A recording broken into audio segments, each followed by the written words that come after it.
Messenger. Bueno, digo yo. Vámonos, va.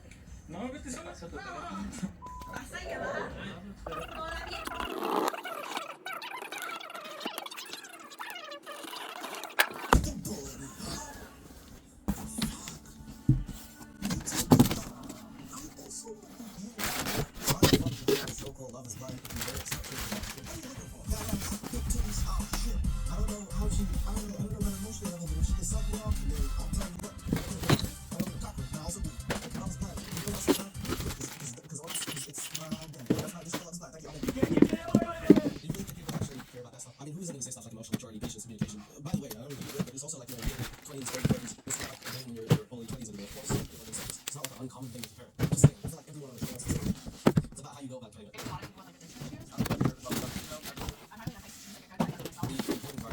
Talks about dating someone with addiction. This will come up way later, but it's important to you. So remember that. Also remember, she's gonna say her name is Johnny. Crazy. And you're I don't want anyone to think on this side. You know, like I'm a little afraid that some people take it that way. So it actually turns out they have no common identity. O-N-N-I-E-H-H-H-H. Johnny.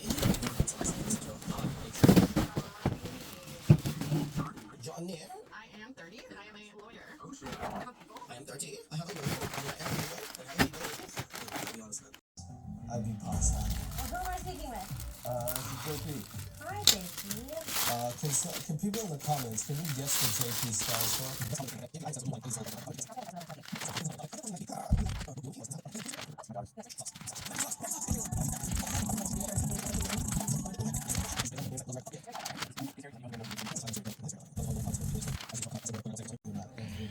From parts 1 to 3. So each box in every nth dimension, you're okay. Hello, it's your chairman. How are you? I want to be able to think, and I want to have a space where I can make my record, and paint, and listen to music, and write my poetry. Okay, she wants to paint really badly since she said it twice. She said clearly about both listens to music. So I don't know if she just forgot the things that she said, or if those are how demonic. She wants to paint, play music, play her records, paint, do some poetry, but paint, you're going to have to remember that. Put it into a database. But it didn't sound long over the fact that both write poetry, which I think is somewhat cute, as long as they don't recite it for poetry, because then we'll have to listen to it. I wrote and performed spoken word poetry. Do you want to hear some of my poetry? Violets are blue, shit is brown. I hate that world, and you frown. One more for you. Violets are black, hearts are red. My best friend used to be named Ted till he died. Round 2 of the video, and things are just going really good. They're actually probably one of the strongest couples so far, or dates, I guess, in the pod, because they seem to be getting along. The other couple that's getting along pretty well is Taylor and JP, and it looks like Izzy might have his choice, so I'm not sure who's doing what there. But at this point in time, Jay and Leo, great, JP and Taylor, I haven't seen too much about them, but they seem to be good to go. Guess what color shoes are? Blue. Honestly, these are really cozy. Red and white.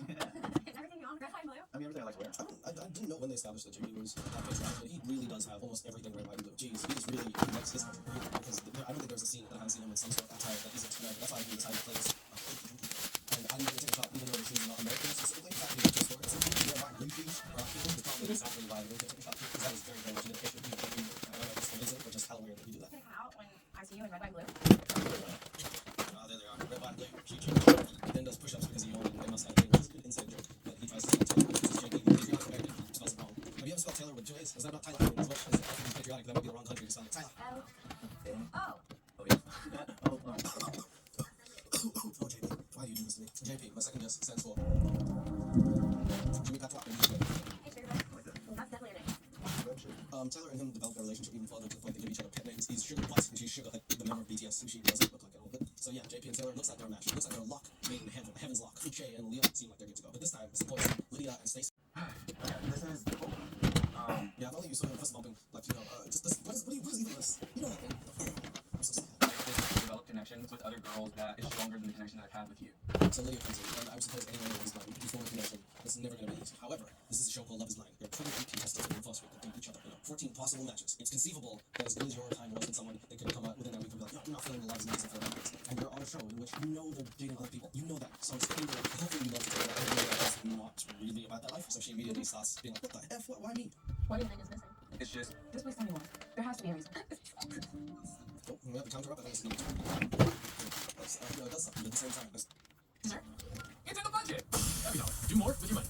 This Love is Blind. You've never met him, but seen him develop some sort of emotional connection. And in the week he said that maybe he's going to go different direction. If you guys are dating for months, I would say go ahead, roll your eyes out. But you're bowling like you're a possible player, you probably shouldn't be. You're on an ice hockey court. So really, God, I don't know what's cool. You're not in a place to be crying right now. She even asked, like, what is the issue? Like, there needs to be some sort of issue. And unfortunately, when you're all into the dating thing, you might have a good date, nothing might go wrong. It just might be the other person who's not feeling it. And that's completely warranted and okay, especially in dating. You'd be lucky if you find someone. It's and she'll get it out if the right person. That's just how it goes. I crave so hard. It's so badly to be loved. I just have And here comes the I crave to be loved type. Lydia is a heck of a character in the show. I'm gonna tell you something about Lydia. Whatever you think you know about Lydia, you do not know. It gets deeper and deeper and deeper, like a bunny rabbit hole. But her character to be loved, one of the funniest things. How does this feeling and everything? But he doesn't crave to be loved. She says it as if she's love. He craves to be loved. As if he's like, oh shit, what's love? What's love? She craves to be loved.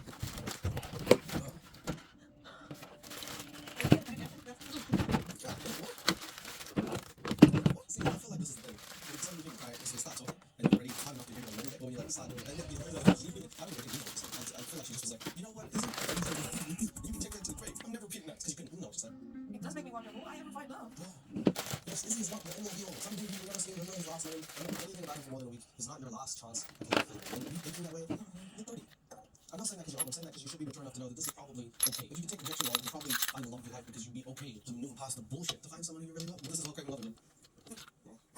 So Lydia, can you crave love? So while Lydia is craving the love, Aaliyah is back in the pods with Uche 3000. Good, because Aaliyah, Uche 3000, is doing so well. Aaliyah feels the need to tell Uche something that she really hasn't told anyone before, just so that they don't break trust and things go a bit off the rails. I've done things, and sometimes it was selfish, but You've done things. Have you ever cheated in a relationship? Okay, so Uche and Aaliyah start talking about the real stuff, and this is important in Love is Blind. I feel like Love is Blind romanticizes the early parts of relationships where people are airy-fairy and they do things like, oh god, you like PlayStation? I do too, which is all well and good, but until you start stepping into the nitty-gritty of life, only then do you realize that your life partner or just someone who's going to teach you a lesson. It's important because, again, Love is Blind tends to romanticize this, like, what's your favorite position? What? What do you mean? In the air with your bum out. Okay, that's great. But that doesn't necessarily help you in a full spectrum of a relationship. So I'm going to talk about heavy things like this. I feel like it's warranted and even that some couples actually do. Whether they get through it or not is somewhat irrelevant, but the fact that they're able to have the conversation shows maturity. Uche asks, have you ever cheated? And she says, yes, I have. where I was just not sexually satisfied for 2.5 years. Damn. When was this? 2 years ago. Oh boy, you're a recent cheater. Not like that, Uche. Yeah, so Uche then, like, you could tell that he took that one personally. I'm gonna just say it right here. He said, oh, so you're a recent cheater. There's definitely a loving way to say that. Oh, so it happened recently, all this, that. Putting that name on her shows that he's already, there's like sort of a removal there. Oh, you're a cheater. 2 years ago is either a long time or short time, depending on how you look at it, but Uche chose like violence style. I needed more, like multiple times. Why don't you just break up? But then Uche 3000 fires back with a good question. A question that I don't understand. I'm grieving by past. I mean, if you're not satisfied in a relationship, you should probably tell that person, whether it's easy or hard. If you say that I'm your boyfriend or I'm your girlfriend, you guys agree to monogamy. You can't be doing other stuff and then tell him. Because that's not fair. That's selfish. And Uche is just trying to say that that's alright. I was afraid of being alone without ever finding anybody who had all the good things about me. It's not good.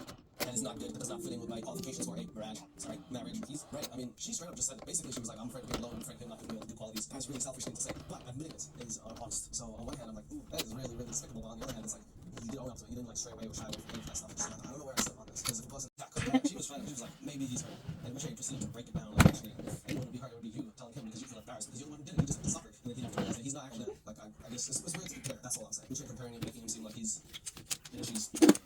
How much longer were you waiting for cheating on? Ooh, Uche 3000 asking the real question. I would have never thought to ask that. I thought it would be done. I thought after she said it, she would have broke up with him immediately.